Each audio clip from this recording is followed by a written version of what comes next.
Wow. Yeah, I ran a half marathon on Sunday or Saturday last week. Saturday or something. A race, and it was super fun. And I've been training for it, so I've been running quite a bit. And so then this past week, I didn't really do any fitness, anything. I just was like, okay, let's do my race. Like, just take a little break. And I'm starting back up today, and I did a yoga class on the weekend. But I was like, oh my God, I have so much time. Like, I was like, Yeah.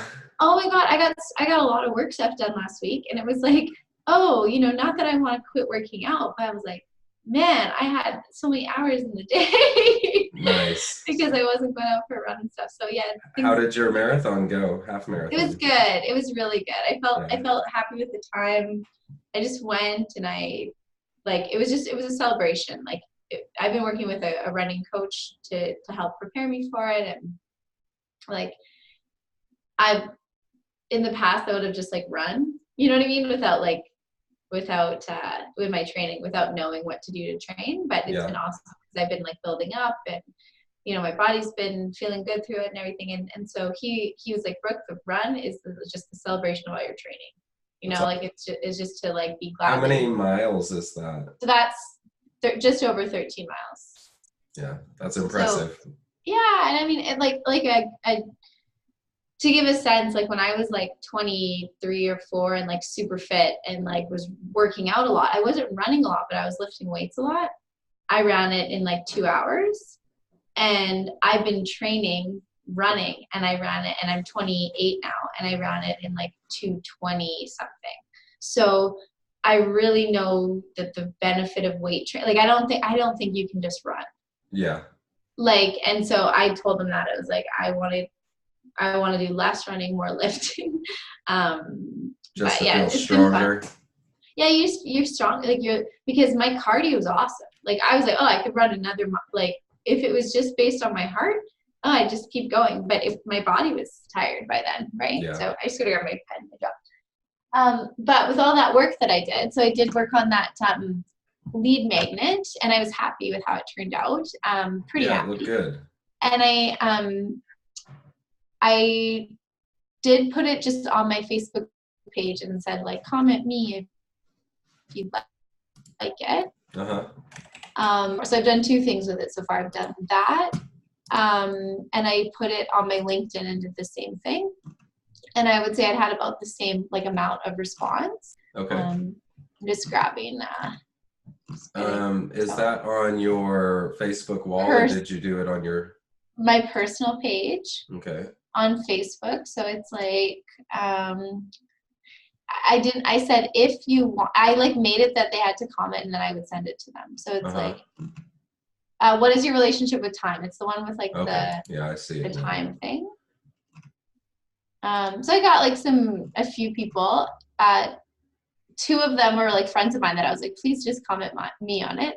And then the other one's like, one of them's a client of mine already, and then 2 of them are like familiar with my work, like like have tried to come to a workshop, couldn't come, kind of like peripheral people. So that was good. And then I posted it on LinkedIn as well, and I got more.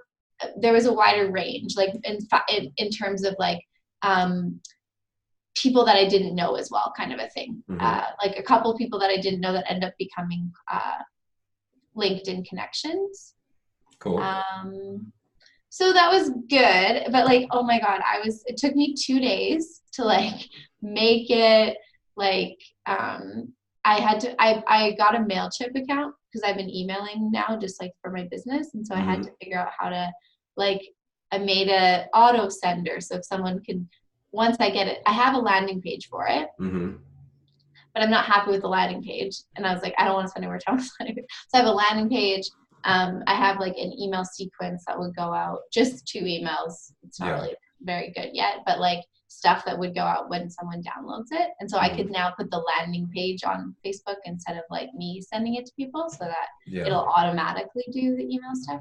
Yeah, just a note on that. Honestly, I would go for sending it personally over messing with the autoresponder and things like that. Like that's not too bad to have once you're running a lot of traffic. Like the autoresponder becomes a lot more at this point, it can be a bit of a distraction. Yeah. So like, so whenever you got these comments, did you start walking them through the 2-step framework? No. So like I emailed them, like, because most, like, if I didn't have their email, I got it. Just because email is kind of the way I do my workshops. If they were in Calgary, I got their email. But no. And this is like what I want to talk about today. Like I don't feel confident to do this. So like I've had conversations, but I feel like they're not starting. I don't like how they're going.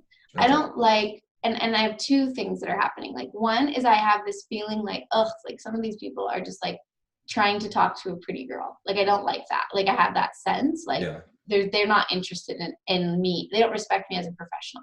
So that I have this like image thing that's like, as soon as I get this sense, if they're like asking me if I have a partner, I'm like, I don't want to fucking talk to you. Excuse my French. But so I don't like that. I don't like that there's like a little bit of like that happening. And then B, people that I am having just like nice conversations with that I think are like, that it's a nice thing. I'm not, I feel like, and I know you posted this status about this, that you're hearing this from other coaches too. Like I feel sticky to then transfer it. Oh, we've been having this like interesting exchange. And like in my head, I'm like, I don't want to talk to all these people on Facebook. Like, I would rather like have I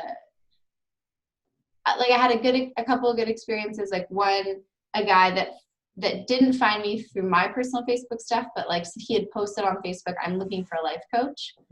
And someone I've coached commented tagged my name.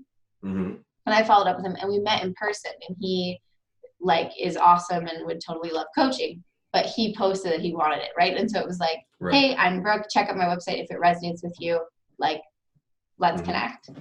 So I don't know. I feel a bit sticky about the and so that's which where is you my have to, deal, not your deal. No, yeah, and so, but yeah, I want to help you with that.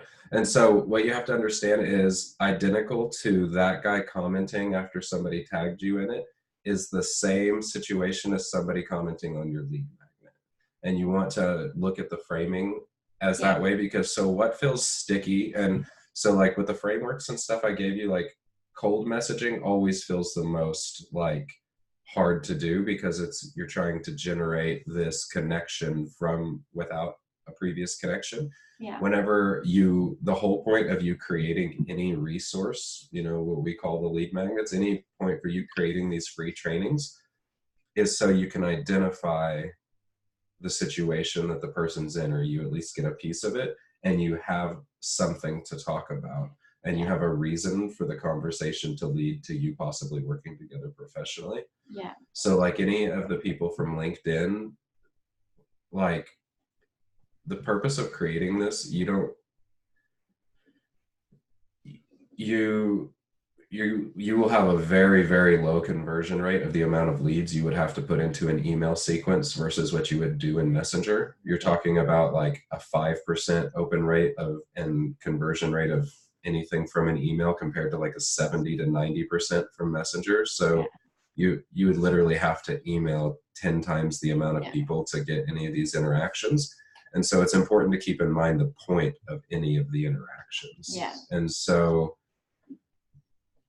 the way that it usually feels in the most alignment is by giving some value, whether it's through your posts that you create, whether it's through your lead magnets, but the lead magnet or the value gives you a common ground for where your conversation should naturally be able to go. And so there's no point in you spending 2 days making a lead magnet and a post and all that just so you can get their email.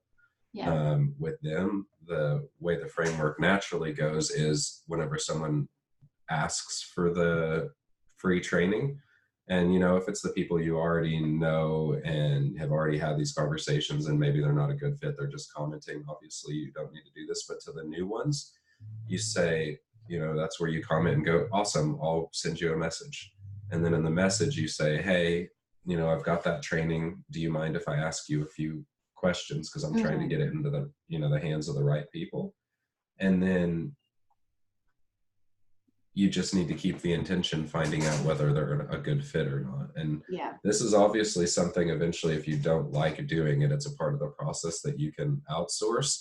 But until you're until it's working for my business. having like $7,000 to $10,000 months, most likely until you start having regular organic $10,000 months, you're not going to be into a place yet to start thinking about systemizing the whole thing. Yeah. And, definitely once you're at that place, like you can get set up with like running people through your funnel, running them through an ad, dropping them in a messenger and qualifying them, or, running ads and pushing a bunch of them like with a free lead magnet through a funnel and into your email and all that. I think that this is awesome. I agree. Like I need to move my brain should be in like, are they a great fit? And then for what? And I think what I'm just realizing one sticky thing I'm feeling is for the, like my premium products, which have kind of become, because I was just doing this on my own and without really marketing, those were like the thing I was selling. So there wasn't like, if I could sell one of those a month, like everything's fine. Yeah. Right. I mean, it's not awesome, but it's like I'm living. So there wasn't I didn't feel this pressure, but I'd like to create something, I think that's like a lower entry point, because I would feel, because I'm super comfortable being like, come to my $200 workshop. Yeah. Because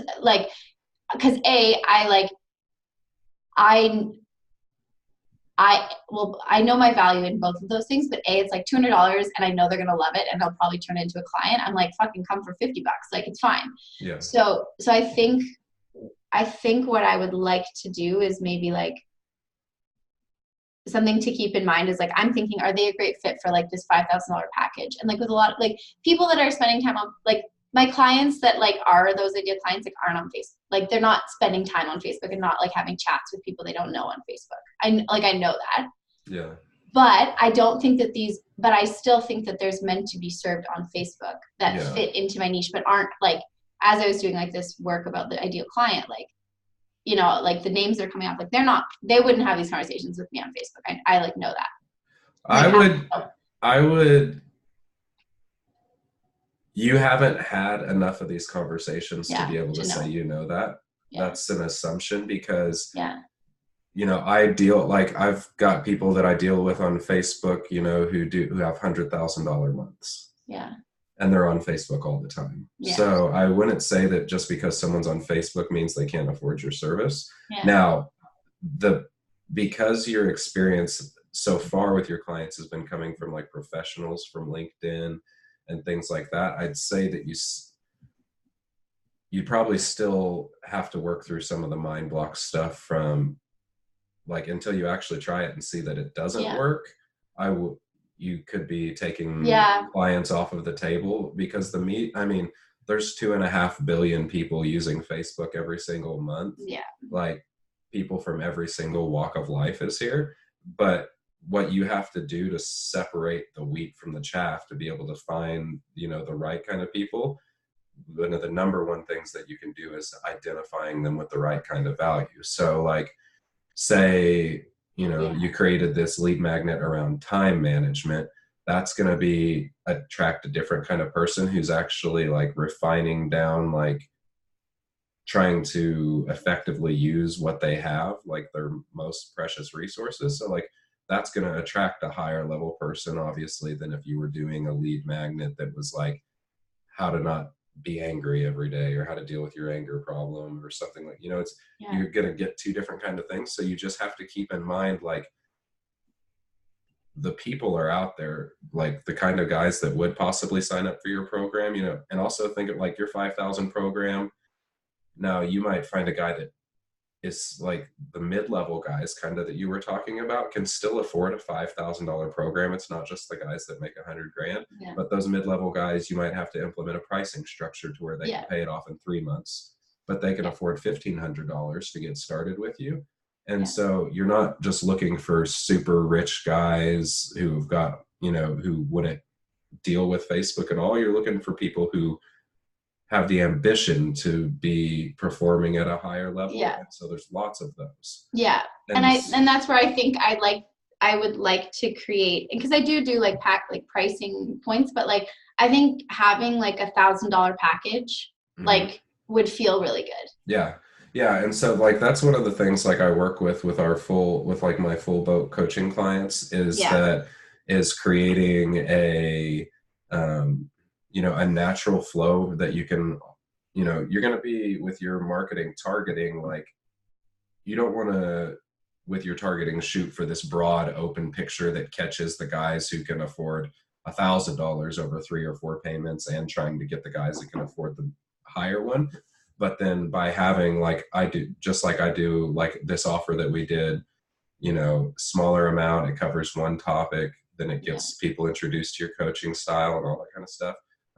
That is a good idea to have. Yeah. But you want to make sure that you're doing it from a not from a place out of, you know what, I don't know if I could actually get more of these big clients. So maybe Yeah. if I, start lowering your standards of what you can offer and your value and shooting, because if there's always more people that can afford cheaper things than there are, there's just less people that have more money. So it feels like, okay, well, if I start lowering my price, it's going to widen my net. And then as I help them, maybe they can afford more. But you also have to think of like the value that you actually are able to deliver. So like, that the time that you commit to a guy that gives you $6,000 or $5,000 and the leeway that allows you to do things properly and really get the best kind of results. So you don't want to forget your ideal situation. Yeah. A lot of times we take like, you've done the work to figuring out like, you created a niche of high performing guys for a reason. And so to take your niche from going from like these high performers that can afford it and go, well, maybe I should actually go to like the guys that aren't performing and can't really afford it. You are dealing with two different kinds of people. So that bottom offer, when you create it, it's okay, but it has to be made with the intention that it flows naturally up into your next offer. And so like, I'm going to be creating, like I'm doing multiple things, for instance, like I'm getting ready to, I want to start creating some more monthly reoccurring revenues. So like I want to get people on like some sort of subscription service. So like I'm going to be creating, I've just been working on it this week, but I'm going to be doing like $197 a month offer. And it's going to be like in a smaller group Facebook type setting. They'll get like one call a month for implementing the things that we're learning. And then the idea is that like, I'll create it in a way that would make them want to stay around for 12 months. It's a lower entry offer. And then that would, that's going to lead to opportunities that I could get the people that could only, that couldn't afford $5,000 in coaching, but they want some sort of help. But that also has to reflect the amount of, time and everything else that you could put into it. But it's definitely good to have, like, if you can get somebody to pay you, like you said, for your workshops, you can do this in all kinds of different ways. But if you can collect money from them one time, then they're more likely to give you money again. Also, if you do a really good job for the amount of money that they gave you, then they're also going to. But can also be a trap to get you to like not take the courageous action that could, like, even if you just focused on landing one of those good clients a month, but then you stop trying to land one of those good clients a month because you get distracted with like 3 or 4 cheaper things, and then you're working with 5 people for the amount that you worked with 1 people. So now you've got 5 conversations to keep up with, 5 levels of results to think about delivering. So those are all things you want to keep in mind. And I would reserve some of your judgment about the opportunities with the people like through Facebook until you have at least, 15, 20 on the phone conversations, because there's going to be people that seem like they might not be a good fit, but it's really hard to fully tell with somebody through text. And so, it might mean spending 40 minutes on a phone call with somebody, but they know a friend or they've got somebody, or they actually, once they talk to you, they change their story a bit because they finally feel open up to you. But if you're feeling as far as sticky about your marketing, then I would focus completely around continually adding new people in, and then just focus on your content generation as far as, and everything you're doing should be with the intention of being able to have these conversations. Because none of these guys that you give this lead magnet to are going to read it and then come back to you and go, you know, I think I actually want to work with you. That's just really not how they happen. Like, this has to be part of your flow system. Like, all of your free training is really an excuse to have a deeper conversation with them. And you can look at your marketing as two ways. You can look at it as you're trying to find the right people, or you can look at it as you're just segmenting off it, but you understand what you're looking for that makes somebody not the right person. Mm-hmm. And so sometimes whenever we're marketing, like this fear of rejection, it feels like, well, if I talk to 50 people and you know statistically that only 2 of them are actually going to be possibly a good fit, then it's like thinking about, well, what if I connect with 40 some odd people that are just not good fits, and thinking that feels like a no every time. But it's not really a no, and you also don't put it just in their hands. Like, when you understand what you're looking for, then you're saying no a lot of times. Mm-hmm. But just like we talked about before, it's very hard to see the value of a lot of these conversations before you have them. And even if it's just market feedback, and say you talk to a bunch of guys that aren't perfect fits for your 5K program, but you're thinking about developing something at 1,000, well, then the data that you could get from 20 conversations that can't afford your $5,000 program could make it to where you could develop a $1,000 one that signs 10 people up the first time you launch it, and you make 10 grand. Well, and what's interesting is that I've already created something like this. Like, I'm like, I already have this, but I just haven't thought about it. Because I've had a few renewal clients who just want to do like one check-in a month, mm-hmm. and be able to continue texting with me, and I use Telegram and stuff. And so I basically, like, I've said, like, I'll do that with 5 people a month that, like, at $250 a month gets them that. But it's only for people who worked with me. But there's nothing stopping me from doing it for like 5 new people a month. Yeah. That's the thing, is like, I usually do it with people who've already like worked with me and know my style, and like who are like, they're already like they're right. on, like, they're flying, right, and they just want like more support. So if I could come up with a way to like kick that off in a different way, like with a small thing. Anyways, my gears are going on, because that still applies to that same the demographic. It still works. Yeah. And I'd say if it's somebody that's coming off your $5,000 program, it needs to be like, it's $500 a month. Yeah, they're coming off of like a $3,000 program that I used to do. Yeah. 250 to 5 could be decent. And especially depending on where you're at with your financial situation or your goals, like if you're not in desperation mode for needing clients, then yeah, you want to think anytime you're giving somebody your time for less than you feel like it's actually worth, then it needs to have full intention of like moving them through like your lifetime value, like increasing them. Yeah. Because if you think about like, well, I could find a bunch of people that would be willing to pay $250 a month, but I can't find a bunch of people as easily that would be willing to pay $5, get into your full package. And yeah, I agree with that. I think I've come at it from 2 different ways with this small package. It's been, one of the ways has been someone spending, the 3 and a bit and change. He's a U.S. client, so that was American for me. Like, I love when I get American clients, because for me it goes way farther. Mm-hmm. Right, 3,000 that's like 4,000 for me, yeah, on my books. But when we got into coaching, one of the things that came up is he has like really massive money issues. So he put in a lot himself in more debt to pay me the first time. So I was happy with that. Like, I was happy to create something. That's mm-hmm. why I was like, okay, if you want to keep doing it, and I know your situation, like, let's do this. And then the other one is someone who's like referred 2 other clients to me. Yeah. Like full paying clients. And so I was like, yeah, I want to do something with you. And so I think, but I've caught myself up in this before, where I started thinking about every person individually and being like, what makes sense for them? And then, like you said, I'm making assumptions, and I'm also sucking my own fun out of my work, because I don't want to spend my time like I don't create packages to then Yeah. recreate financial situations in the future with every single person on a one-on-one basis. Yeah. And so I've done that in the past and got really like burnt out doing it. And so this is bringing up that I need to like be mindful of that again.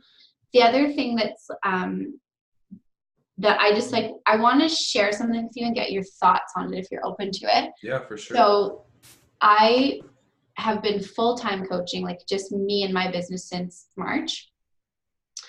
So that's March, April, May, June, July, August, September, October. So that's eight months of fully my business. And my business has made, and this is Canadian, like $61,000. So I'm like very, like, that's awesome. You know, like very happy with that. And my expenses are so low. Yeah, no, that's really good. Yeah, so I'm proud. And then when I look at that, it's like, and this is, you know, why I'm like happy that I'm doing this with you. And like, I need to get my confidence up, because this is stupid that I haven't had these phone calls. Like, come on, Brooke, like it's not that hard. But I bring that up, because like, it feels good to say it out loud and like clear that and be like, look, I am fucking doing this. So why am I getting my panties in it? And that was without anything, right? Like I had no marketing knowledge. And so I'm like, if I can do that, if I could already have done that, if I can get Facebook to a place where I can hire someone to be doing this work for me. And like, and you could do it relatively quickly too. And that's the biggest thing about like structuring a one-on-one and how I work with people, is the goal is eventually, and that's kind of the point that I was getting to with that, is like keeping in mind your real goal, because like, and that's like taking into, you know, account like, okay, where do you want to get financially? What's the best way to get there that preserves the lifestyle that you're looking for? And anything that's not in alignment with that path, that takes you and starts scattering up like almost like a tree and starts branching you here and branching you here. It's like, okay, if your goal's 20 grand a month, then that means four real clients every single month. And then part of those you can turn into like monthly reoccurring revenue by keeping them on with a retainer afterwards. And then maybe have one upfront offer. But like, you know, if like that was your goal, then it would be like, all right, what do we need to focus on to generate one a week? What's the numbers look like? Does it mean, you know, what's the time look like? How many calls do you have to take? But like keeping the real goal in focus. And then like, as you start to get the resources to where you can have $15,000, $20,000 a month regularly, then it's like, all right, well, let's outsource this part of it.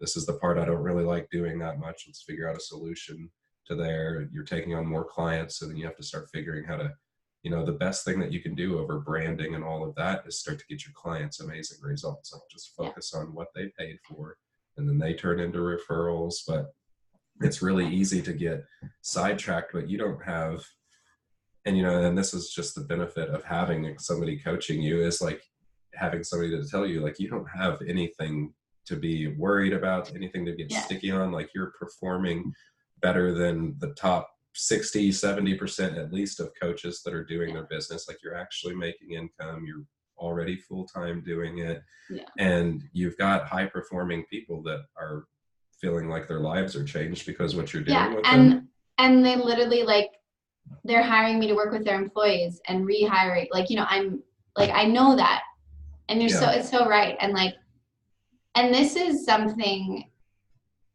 and I'm curious your thoughts, like, as a solopreneur and like doing this work on your own too. It's like, I get so like stuck in, I need to do that stepping back more often, because I think working by myself, I don't workshop anything, right? Like, so it's just like, oh, I'm in my office, I'm doing my thing. And my partner also works from home, and he's a writer, and he also does improv. Like, we have an improv theater. Nice. And so we're filming sketch next weekend. And so I just said to him, hey, like, knock on my office when you want me to come spend an hour with you, like, doing all the logistics for sketch. Like, you know, I'll just, like, it'll be easier if the two of us do it. And we got so much done on the sketch in an hour because it was both of us. And he was like, holy shit, like, I was looking at this taking me a day, and I was like, you know, and I'm like, yes. And then I realized I don't do, like, even this conversation with you, like, the benefit of, like, this relationship is, like, yes, and this is like feedback for you, like for your market, like, you know, for your programming, like, Mm-hmm. yes, the benefit is like the scripts and like the even the thought about like how to like find someone on LinkedIn and search or on Facebook, sorry, and search them and stuff. But it's also like having someone like that's like, hey, I see what you're doing, Yeah. and like, did you think about this? And like, just to feel like I have like a coworker. Yeah. You know, like, because when you're alone, it does get lonely, like without you realizing it. No, absolutely. And like that's kind of like what I was looking at with the lower end offer of getting people into a community. Like if you could actually structure it in a way that felt communal and felt like there was connection, because there's so many groups out there where you part of it and it doesn't feel like anything, but like being able to solve the problem of taking up some of that loneliness that entrepreneurs have. Like that's one of the things I've been looking at. But really it's, you know, because whenever you get all these things bouncing around in your own head, and there's nothing, and there's no, like having a coach, having somebody that has your best interest in mind and isn't as close to it, that can say like, even whenever a lot of times, like I find myself telling people things all the time that they already know, but you just get caught up in all these other justifications and things. And then like, you just, sometimes you need somebody to help you recenter on what's going on. And I feel like one of like your strongest value propositions, and like you probably already know this too, but like in terms of a group thing, I know you wouldn't do it in a way that felt very like, oh, like Ryan's over here and like the rest of us are over here, mm-hmm. which I think is like what a lot of Facebook marketing people do. Like Grace Lever, you probably like know. I don't actually. But she's like, she works just with women. So she's mm-hmm. like, her market is like women. But she's got, like, she's making like 8 figures a year. And like, her videos are like her in her mansion. And it's like this big thing. But it's like, so like. Yeah, it's attraction marketing. Like hopefully I could be a little bit like you one day. Yeah, but it's not like, I wouldn't be having a conversation with Grace, you know? And I feel like that's like, though, and their systems it's very automated. It's all like, right. You know, and so I appreciate that you're keeping like, you have a very personal like touch, and I feel like you wouldn't lose that. Like, right. Yeah. And that's kind of been my goal. So like you have people like, I don't have an 8-figure goal. I I know what it takes. I don't even really have a 7-figure goal, honestly. I know what it takes out of you to sustain that kind of life. Like even if you're like good with your money and you automated a bunch in your business, like there's so much on your shoulders. And so for me, like I get, you know, and especially in like this world of like bro marketing, everybody's like blow it up as big as you can, as fast as you can, and like move through one-on-one to digitizing your product as quick as possible so you don't have to spend the time.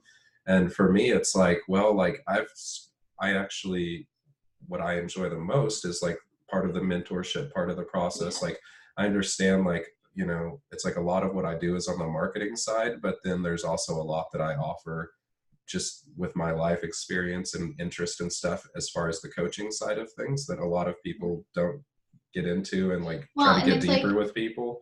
You don't just have your own business because you want to control the amount of income you're making. You want to control the time you're spending, the energy, like where you get to spend your thoughts, where you get to spend your like emotion. Like it's about the whole process. What is interesting to me that I want to spend my time on. Yeah. And so it's like, if your main goal is like work as little as possible and be able to travel and not deal with people, then it's like probably an e-commerce store that you could get going and fulfilling. But then it's like, for me, I would rather work with people that are a bit higher caliber. It costs more to work together, but then the level of work is more structured like a partnership than like just here's a bunch of strategies, go do it. Yeah, they're not the type of people that are going to like pick up like an e-marketing book at chapters, right? Like, because that's not what they're like. They're passionate. They're probably like me and they're reading about coaching, right? Like that's where they want to spend their time. Yeah, super cool. So I like the idea of putting it on the real goal, and actually something on that. I have I think it's pretty good. I have a model that actually one of my clients built for me with like how many, like, so it's like, it's all in Excel, and it's like, if I sell this many packages of this, I'd have to sell this many to do this. Like if my goal, I can work it both ways. I can either put real figures in, or I could like, if I want to make X per month, but I was just going to offer if you wanted it. Yeah, I'd love to take a look at it. Yeah, cool. Yeah, I'm going to send it to you. Yeah, I've been looking at, I'm not like an Excel guru or anything. I've been looking at finding somebody that's really good at creating like algorithms in Excel, because I wanted to build a one-on-one coaching bottleneck tracker. So where you could do like you're talking about, you could say like, all right, if in January I landed 2 clients, in February, and then like it's a 90-day program, so it will show you where all the overlap is. So like knowing like this month you might need to take a 2-week break before onboarding more, so like you could kind of project where you would get clogged up.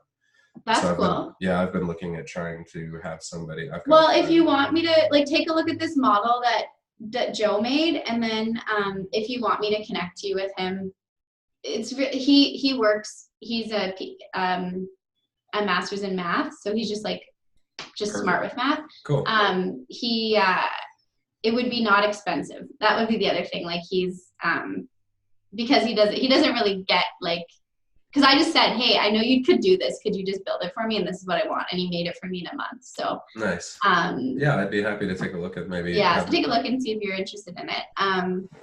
So as far as where you're at with your goals right now, like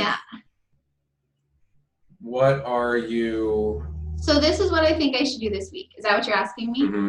Yeah. Okay, so I think this week I should, because I have one other lead magnet, I think I should make a goal to be posting both of them again this week. Mm-hmm. So lead magnet 1 and 2,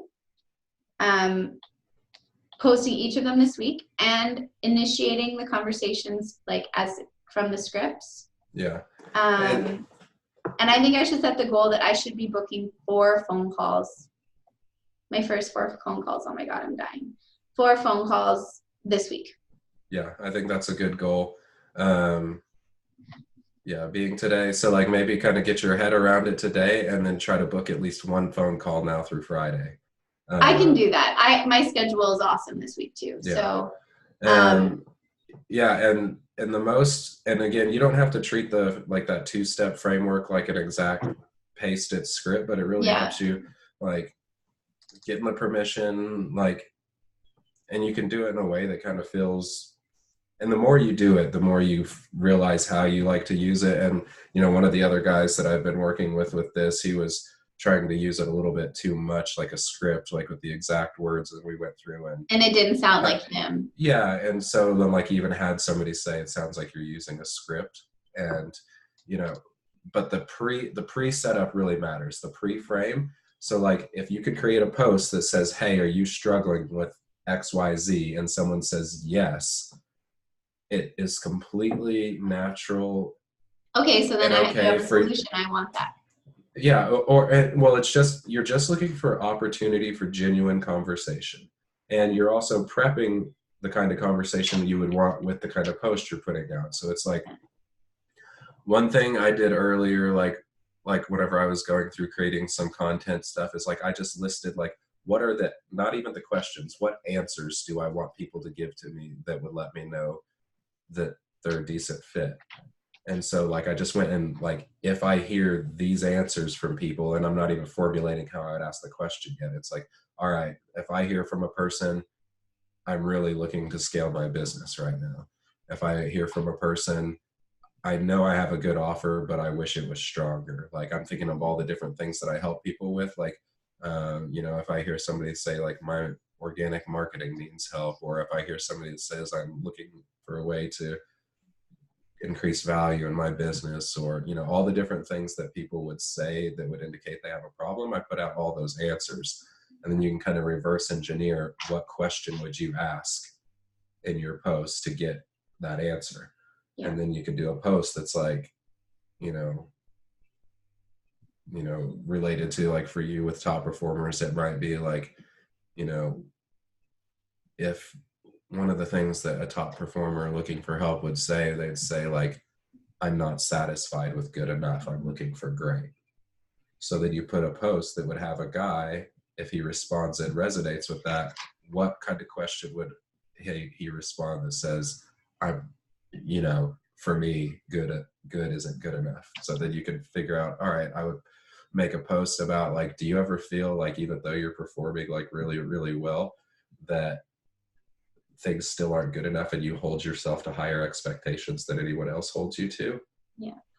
And put, you know, if you resonate with that, put good enough below, or, you know, good's the enemy of great, you know, something like that, that they would resonate from their own voice.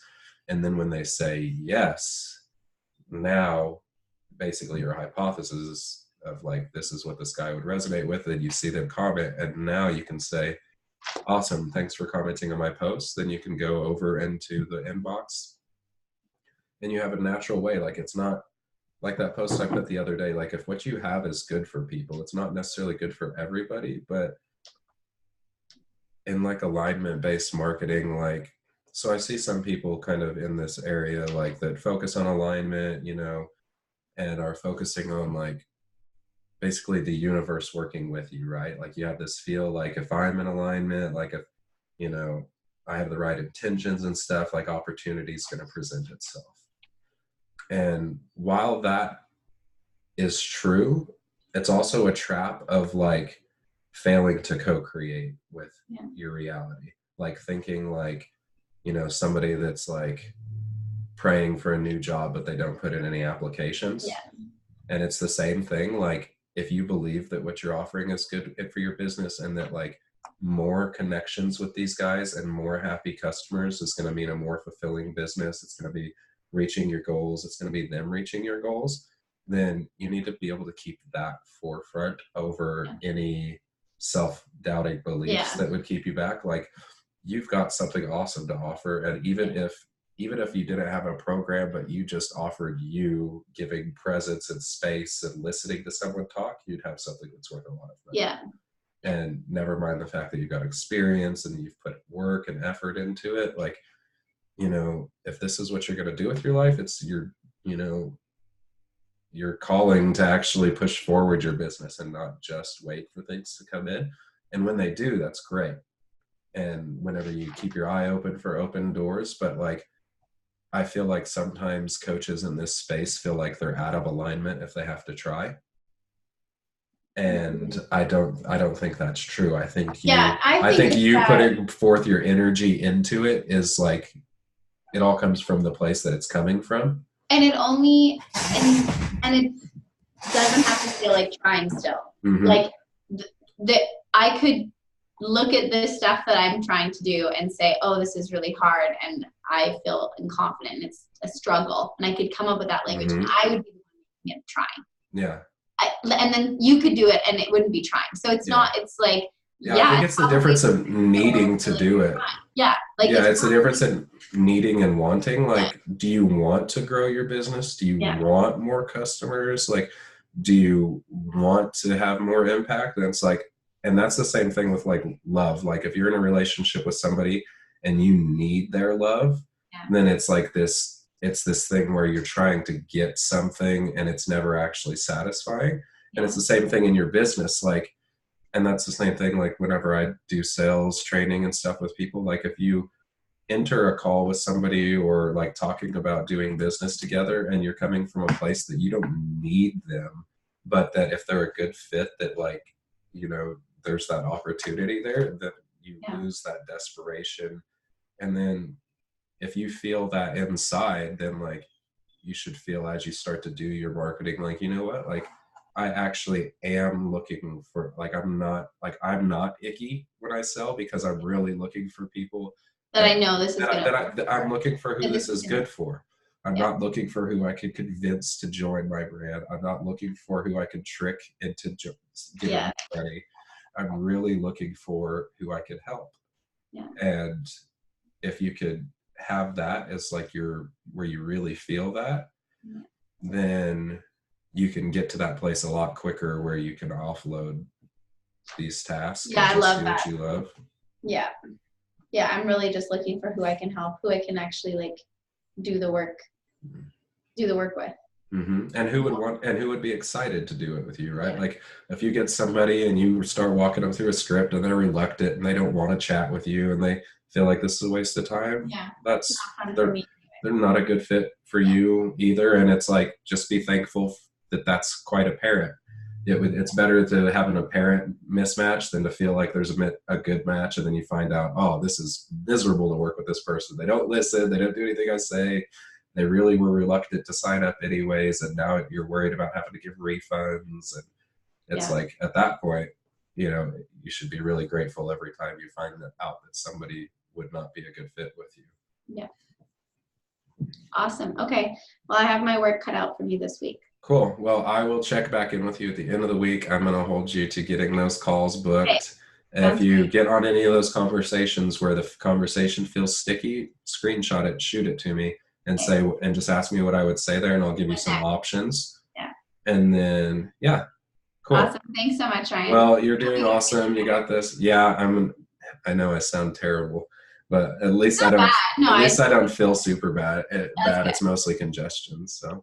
Well, it was good talking to you. I'll catch up with you at the end of the week. Talk to you Friday then. All right, bye. Cheers.